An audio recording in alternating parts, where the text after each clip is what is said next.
नमस्कार, बहुत स्वागत है खबर फास्ट में। मैं हूं आपके साथ हेमंत। चलिए छत्तीसगढ़ की 10 छोटी बड़ी खबरों को नजर डालते हैं फटाफट अंदाज में।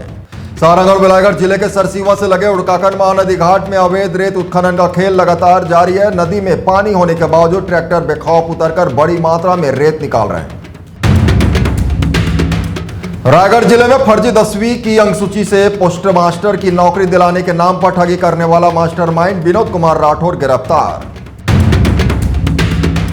सारंगढ़ बिलायगढ़ जिले के कलेक्टर पद्मनी बोई साहू ने सीतलपुर में जल जीवन मिशन और पीएम आवास योजना का निरीक्षण किया। गांव को जल अपर्णा प्रमाण पत्र प्रदान किया गया। जसपुर जिले में पुलिस की बड़ी कार्रवाई, 3 कारों से 552 किलो से ज्यादा गांजा जब्त, 2 अंतर्राज्यीय तस्कर गिरफ्तार, 2 फरार।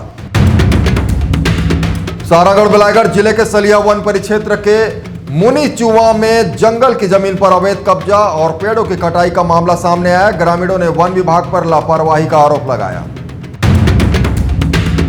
बेमेतरा जिले के साजा में 2 लोगों पर जानलेवा हमला करने वाला आरोपी सोनू निर्मलकर कुछ ही घंटों में गिरफ्तार। बीएनएस और आर्म्स एक्ट के तहत मामला दर्ज। सारंगढ़ बिलायगढ़ जिले के कलेक्टर ने सारंगढ़ और बिलायगढ़ ब्लॉक का सघन दौरा कर जल जीवन मिशन, पीएम आवास, पीएम सूर्य घर योजना समेत विकास कार्यों की समीक्षा की। सक्ती जिले के चंद्रपुर में सोशल मीडिया पर दोस्ती कर महिला को ब्लैकमेल और अश्लील फोटो वीडियो वायरल करने वाला आरोपी मनोज कुमार देवांगन गिरफ्तार। बलौदाबाजार भाटापारा जिले में शादी समारोह में रास्ता मांगने के विवाद पर चाकूबाजी करने वाला आरोपी कमल पटेल गिरफ्तार। सक्ती जिले में घर में घुसकर लाठी डंडे से जानलेवा हमला करने वाले 4 आरोपी 24 घंटे के भीतर गिरफ्तार, सभी जेल भेजे गए। ऐसे ही और भी खबरों को देखने के लिए आज ही हमारे चैनल ACN24 को सब्सक्राइब करें। नमस्कार।